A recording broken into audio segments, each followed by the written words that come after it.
Hello, I'm Jeremy Mullen, the pastor at Two Rivers Presbyterian Church. We're going to be talking about, in this video, Jesus' final moments on Maundy Thursday. We'll be talking about his time in the Garden of Gethsemane. Now let's set the scene a little bit. The Garden of Gethsemane is on the Mount of Olives. Jesus has been to the Mount of Olives, we already know, several times during this week. That's probably one of the reasons Judas knows where Jesus will be, because this has been his habit, to go to the Mount of Olives to pray, because from there he can look out westward over the Kidron Valley and see Jerusalem. The Temple Mount in particular is right there. And so we know that Jesus was praying and thinking about Israel. He was thinking about the temple. He was thinking about a lot of these things. So he went here often to pray. But there's a lot of drama going on around this moment. There are the disciples. The disciples were not aware that anything was going on, anything significant anyway. They have become, it would seem, disillusioned by what Jesus has done, or maybe more accurately failed to do over the course of this week. You remember he was celebrated as the Messiah on Palm Sunday, and yet all he's done is teach and challenge the religious leaders over the course of this week. He wasn't what they thought he would be. We know what they thought he would be. They thought he would be a military leader. This is why Peter has a sword with him, so that when the guards do show up, what does he do but think it's time for the fight? But of course, that's not how Jesus' kingdom comes. We know that Judas himself, for his part, is disillusioned with Jesus. We don't know all the details, but he probably thought similar things to much of the crowd, that Jesus had showed up, he was supposed to be the Messiah, and he is disappointed. We also know there's a lot of questionable things with Judas's character. He's been stealing from the common purse the disciples had. But he's disillusioned with Jesus, and so he turns him over to the chief priests, and they have gathered a crowd.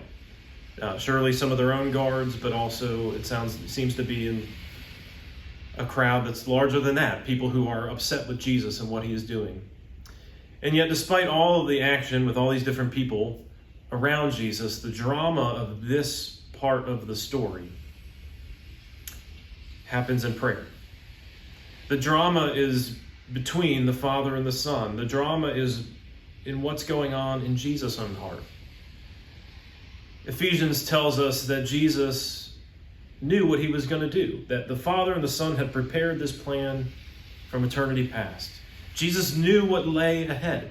He knew where he was going. He knew that he had come as the Son taken on flesh in order to die for us. He knew the terror of the cross and the agony of it that lay ahead. He knew the separation from the love of the Father. This is why he prays about a cup. That's an Old Testament allusion for the judgment, being separated from the Father. Jesus knew all of these things lay ahead, and he yet still brings his heart to the Father if there's any other way. He is still pouring out his heart to the Father. He knows that there will not be. He knows what he must do. And that is what we need to take away from this, is that despite his fear, despite the full knowledge of what he was about to endure, Jesus continued to do what was necessary to redeem us.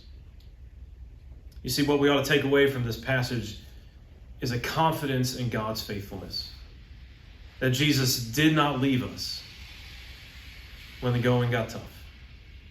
That Jesus was faithful, even when it would cost him his life, even when it would cost him the presence of the Father.